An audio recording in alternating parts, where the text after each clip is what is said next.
Hi good morning. നമുക്കിന്ന് മത്തി വറ്റിച്ചാലോ? മത്തി പല രീതിയിൽ നമ്മൾ കറി ഉണ്ടാക്കാറുണ്ട്. മാങ്ങ ഇട്ടുണ്ടാക്കാറുണ്ട്, അതുപോലെ തന്നെ കുടംപുള്ളി ഇട്ട് കറി വെക്കാറുണ്ട്, തേങ്ങ അരച്ച് വെക്കാറുണ്ട്, മുളകരച്ച് വെക്കാറുണ്ട്. ഇന്ന് നമ്മൾ മത്തി വ്യത്യസ്തമായ രീതിയിൽ കുറച്ച് ഇൻഗ്രീഡിയൻസ് ഒക്കെ വ്യത്യസ്തമായ രീതിയിൽ ചേർത്തിട്ടൊന്ന് വറ്റിച്ചെടുക്കുകയാണ്. അപ്പോൾ ഈ രീതിയിൽ നിങ്ങൾ മത്തിക്കറി ഉണ്ടാക്കിയിട്ടില്ലെങ്കിൽ ഉറപ്പായിട്ടും ട്രൈ ചെയ്യണം കേട്ടോ. ചോറിൻ്റെ കൂടെ നല്ല കോമ്പിനേഷനാണ്. അപ്പോൾ എങ്ങനെയാണ് നമ്മുടെ മത്തി വറ്റിച്ചത് തയ്യാറാക്കുന്നത് നമുക്ക് നോക്കാം. നമുക്ക് നമ്മുടെ ഇൻഗ്രീഡിയൻസ് നോക്കാം. ഞാനിപ്പോൾ 6 മത്തി എടുത്തിട്ടുണ്ട്. അത് 2ആയിട്ട് മുറിച്ചെടുത്തിട്ടുണ്ട്. പിന്നെ എടുത്തിരിക്കുന്നത് ഒരു 4 പീസ് കുടംപുളി. പുളി നിങ്ങളുടെ ഇഷ്ടത്തിനനുസരിച്ച് എടുക്കാം. പുളി കൂടുതൽ വേണ്ടവർക്ക് കൂടുതൽ ചേർക്കാം. പിന്നെ എന്താണെന്ന് വെച്ചാൽ നമ്മൾ ഇതിലേക്ക് ഒരു തക്കാളി ചേർക്കുന്നുണ്ട്, അതുകൊണ്ട് തന്നെ ഒരുപാട് പുളി വേണ്ട. പിന്നെ എടുത്തിരിക്കുന്നത് നല്ല പഴുത്ത ഒരു ചെറിയ തക്കാളിയാണ് എടുത്തിരിക്കുന്നത്. ഒരുപാട് വലിയ തക്കാളിയല്ല. എന്താണെന്ന് വെച്ചാൽ കുടംപുളിയും തക്കാളിയും വരുമ്പോൾ ആവശ്യത്തിന് പുളി ഉണ്ടാവുമല്ലോ. പിന്നെ 2 പച്ചമുളക് എടുത്തിട്ടുണ്ട്.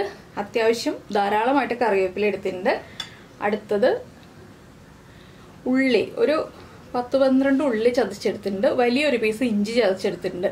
നിങ്ങൾ കറിയിൽ വെളുത്തുള്ളി ചേർക്കുന്നവരാണെങ്കിൽ 2 അല്ലി വെളുത്തുള്ളിയും കൂടി ചതച്ച് ചേർക്കാം. ഞാൻ മീൻ കറിയിൽ വെളുത്തുള്ളി ചേർക്കാറില്ല, അതുകൊണ്ട് വെളുത്തുള്ളി എടുത്തിട്ടില്ല. അപ്പോൾ ഉള്ളി തന്നെ ചേർക്കുക, സവോള എടുക്കരുത്. അപ്പോൾ നമ്മുടെ പൊടികളൊക്കെ നമ്മൾ ചേർക്കുമ്പോൾ പറയാം കേട്ടോ എത്ര ഇതാണ് അളവ് ചേർക്കുന്നതെന്നുള്ളത്. ഈ ഒരു 6 മത്തിക്കുള്ള അളവുകളാണ് പൊടികൾ പറയാൻ പോകുന്നത്. അപ്പോൾ നമുക്കിനി ചട്ടി ചൂടാക്കിയിട്ട് ബാക്കിയുള്ള കാര്യങ്ങൾ പറയാം. ഇപ്പോൾ ഞാൻ ചട്ടിയിലേക്ക് വെളിച്ചെണ്ണ ഒഴിച്ചിട്ടുണ്ട്. അത്യാവശ്യം വെളിച്ചെണ്ണ വേണം കേട്ടോ. ഞാനൊരു 1.5 ടേബിൾ സ്പൂൺ വെളിച്ചെണ്ണ ഒഴിച്ചിട്ടുണ്ട്. വെളിച്ചെണ്ണയിലേക്ക് ആദ്യം ചേർക്കുന്നത് ഉലുവയാണ്. ഒരു 1/4 ടീസ്പൂൺ ഉലുവ ചേർത്തിട്ടുണ്ട്. ഉലുവ ഒന്ന് പൊട്ടി തുടങ്ങട്ടെ. അപ്പോൾ നമ്മുടെ ഉലുവയൊക്കെ കുക്കായി വന്നിട്ടുണ്ട്. നമുക്കിതിലേക്ക് ചതച്ച് വെച്ചിരിക്കുന്ന ഇഞ്ചി, ഉള്ളി, അതുപോലെ സ്പ്ലിറ്റ് ചെയ്ത് വെച്ചിരിക്കുന്ന പച്ചമുളക് ഇത്രയും ചേർത്ത് കൊടുക്കാം.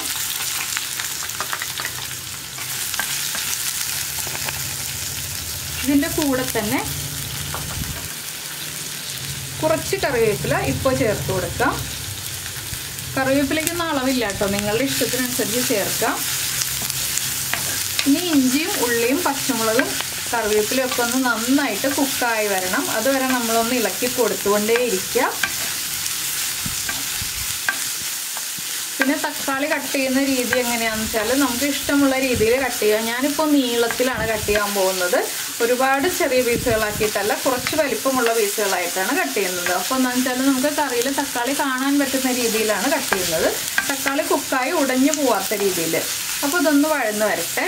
അപ്പോൾ നമ്മുടെ ഇഞ്ചിയും ഉള്ളിയും പച്ചമുളകും ഒക്കെ ഒന്ന് കുക്കായി വന്നിട്ടുണ്ട്. നമുക്കിനി ഇതിലേക്ക് പൊടികൾ ചേർത്ത് കൊടുക്കാം. ഫ്ലെയിം കുറച്ച് വയ്ക്കുക. 1/2 ടീസ്പൂൺ മഞ്ഞൾപ്പൊടി, അതുപോലെ തന്നെ ഞാൻ 2 ടൈപ്പ് മുളക് പൊടി ചേർക്കുന്നുണ്ട്. നിങ്ങൾക്ക് ഏതെങ്കിലും ഒന്ന് മതിയെങ്കിലും ഒന്ന് ചേർത്ത് കൊടുക്കാം. ഞാൻ എരിവുള്ള മുളക് പൊടി ഒരു 1/4 ടീസ്പൂൺ ചേർക്കുന്നുള്ളൂ. പിന്നെ കളറിനായിട്ട് കാശ്മീരി ചില്ലി പൗഡറാണ് ചേർക്കുന്നത്. 3/4 ടീസ്പൂൺ കാശ്മീരി ചില്ലി പൗഡർ. ഇത് രണ്ടും ചേർത്ത് നന്നായിട്ടൊന്ന് ഇളക്കി നമ്മുടെ പൊടികളൊന്ന് കുക്കായി വരുന്നത് വരെ 1 മിനിറ്റ് ഒന്ന് ഇളക്കി കൊടുക്കുക. അപ്പോൾ എരിവുള്ള മുളക് പൊടി മാത്രമാണ് ചേർക്കുന്നതെങ്കിൽ ഈ 1/4 ടീസ്പൂൺ മുളക് പൊടി മാത്രം മതി കേട്ടോ. ഇല്ലെങ്കിൽ എരിവ് കൂടിപ്പോവും.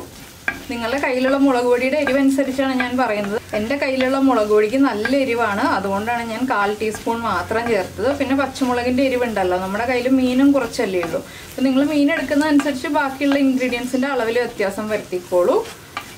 അപ്പോൾ നമ്മുടെ പൊടികളൊക്കെ കുക്കായിട്ടുണ്ട്. ചട്ടിക്ക് നല്ല ചൂടായതുകൊണ്ട് തന്നെ വേഗം പൊടികൾ കുക്കായി കിട്ടും. ഇനി നമുക്കിതിലേക്ക് നമ്മൾ വെള്ളത്തിൽ സോക്ക് ചെയ്ത് വെച്ചിരിക്കുന്ന കുടംപുളി ചേർത്ത് കൊടുക്കാം.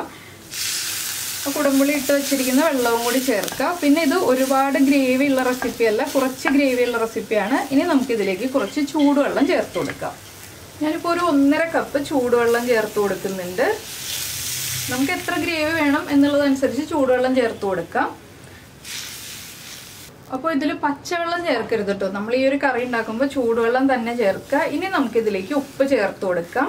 മീൻ കറിക്ക് ആവശ്യമായ ഉപ്പ്, നമ്മുടെ മീനിനും അതുപോലെ തന്നെ ഗ്രേവിക്കും എല്ലാം ആവശ്യമായ ഉപ്പ് ഇപ്പോൾ ചേർത്ത് കൊടുക്കുക. പിന്നീട് നമുക്ക് ഉപ്പ് ചെക്ക് ചെയ്തിട്ട് ആവശ്യമാണെങ്കിൽ ഇടയ്ക്ക് ചേർത്ത് കൊടുക്കുക കേട്ടോ. ഇപ്പോൾ കുറച്ച് ചേർത്ത് കൊടുക്കുക. ഇനി നമുക്കിതിലേക്ക് ചേർക്കേണ്ടത് കുടംപുളി നമ്മൾ ചേർത്തിട്ടുണ്ട്, എങ്കിലും കുറച്ച് വിനീഗറും കൂടി ആഡ് ചെയ്ത് കൊടുക്കുക കേട്ടോ. ഒരു ടീസ്പൂൺ വിനീഗറും കൂടി ആഡ് ചെയ്ത് കൊടുക്കുക. ആ വിനീഗറിൻ്റെ ടേസ്റ്റും കൂടെ വരുമ്പോഴാണ് നമ്മുടെ ഈ ഒരു മീൻ കറി കറക്റ്റ് ആവുക.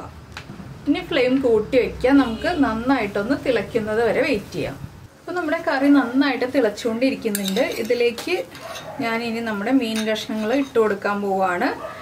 ഉപ്പൊക്കെ ചെക്ക് ചെയ്തു, ഉപ്പ് കറക്റ്റാണ്. അതുപോലെ തന്നെ പുളിയും ചെക്ക് ചെയ്തു, പുളി കറക്റ്റാണ്. പുളി കുറവാണെങ്കിൽ നിങ്ങൾക്ക് ഒന്നുകിൽ വിനാഗിരി ഒഴിച്ചു കൊടുക്കാം, ഇല്ലെങ്കിൽ ഒരു പീസ് കുടംപുളിയും കൂടി ചേർത്ത് കൊടുക്കാം കേട്ടോ. പിന്നെ എന്താണെന്ന് വെച്ചാൽ നമ്മൾ തക്കാളി ചേർത്തിട്ടില്ല, തക്കാളിയുടെ പുളിയും കൂടി വരും. അതുകൊണ്ട് പുളി കുറച്ച് കുറഞ്ഞാലും കുഴപ്പമില്ല. പുളി കൂടിയിട്ടുണ്ടെങ്കിൽ കുടംപുളി എടുത്ത് മാറ്റാം.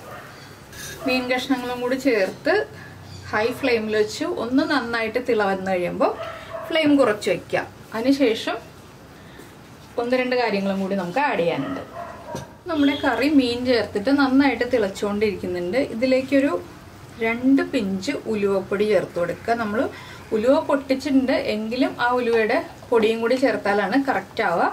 ഇതിലേക്ക് ഇനി നമ്മൾ ചേർക്കുന്നത് നമ്മൾ കട്ട് ചെയ്ത് വെച്ചിരിക്കുന്ന തക്കാളി ഉണ്ടല്ലോ. തക്കാളി ഞാൻ എന്താ ഈ ഒരു വലിപ്പത്തിൽ കുറച്ച് വലിയ പീസായിട്ടാണ് കട്ട് ചെയ്തിട്ടുള്ളത്. ഈ തക്കാളിയും കൂടി ഇട്ട് കൊടുക്കാം. മീനൊന്ന് കുക്കായി വരണം. ഫ്ലെയിം കുറച്ച് വയ്ക്കുക. ഒരു 7 മിനിറ്റ് ലോ ഫ്ലെയിമിൽ കുക്കാവട്ടെ. അതിനുശേഷം നമുക്ക് ബാക്കിയുള്ള ഇൻഗ്രീഡിയൻസ് ആഡ് ചെയ്ത് കൊടുക്കാം.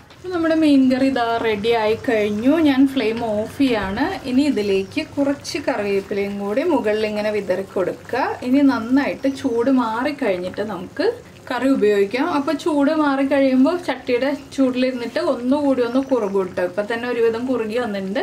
ഒന്നുകൂടി ഒന്ന് കുറുകും. അപ്പോൾ ഈ ചട്ടിയുടെ ചൂടിൽ തന്നെ നമ്മൾ വയ്ക്കുക.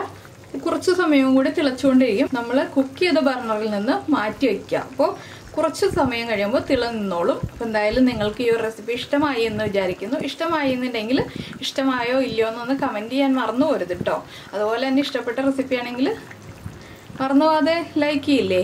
പിന്നെ നമ്മുടെ ചാനൽ ആദ്യമായിട്ട് കാണുകയാണ്, നമ്മുടെ വീഡിയോ പ്രസൻറ്റ് ചെയ്യുന്ന രീതിയൊക്കെ ഇഷ്ടമായി എന്നുണ്ടെങ്കിൽ നമ്മുടെ ചാനലൊന്ന് സബ്സ്ക്രൈബ് ചെയ്ത് സപ്പോർട്ട് ചെയ്യണേ. സബ്സ്ക്രൈബ് ചെയ്യുന്നതിന് ഈ വീഡിയോയുടെ താഴെയുള്ള റെഡ് സബ്സ്ക്രൈബ് ബട്ടൺ ഒന്ന് ക്ലിക്ക് ചെയ്യുക. അതിൻ്റെ റൈറ്റ് സൈഡിലുള്ള ബെല്ലൈക്കണം ക്ലിക്ക് ചെയ്യുക. അപ്പോൾ ഓൾ എന്ന് പറഞ്ഞിട്ടൊരു ഓപ്ഷൻ കാണാം. അപ്പോൾ ആ ഓളും കൂടി പ്രസ് ചെയ്തിട്ടുണ്ടെങ്കിൽ ഞാൻ എപ്പോഴും വീഡിയോ അപ്ലോഡ് ചെയ്യുമ്പോൾ നിങ്ങൾക്ക് നോട്ടിഫിക്കേഷൻ വരും. അപ്പോൾ അത് കണ്ടോ, എണ്ണയൊക്കെ സൈഡിൽ തെളിഞ്ഞ് വന്നിട്ടുണ്ട്. ഞാൻ വീണ്ടും എണ്ണയൊന്നും ചേർത്തിട്ടില്ല, നമ്മൾ ആദ്യം ചേർത്ത എണ്ണ മാത്രമേ ഉള്ളൂ. അപ്പോൾ എല്ലാവർക്കും ഈ റെസിപ്പി ഇഷ്ടമാവും എന്ന് വിചാരിച്ചുകൊണ്ട് നമുക്ക് നമ്മുടെ അടുത്ത റെസിപ്പിയുമായിട്ട് അടുത്ത ദിവസം വീണ്ടും കാണാം.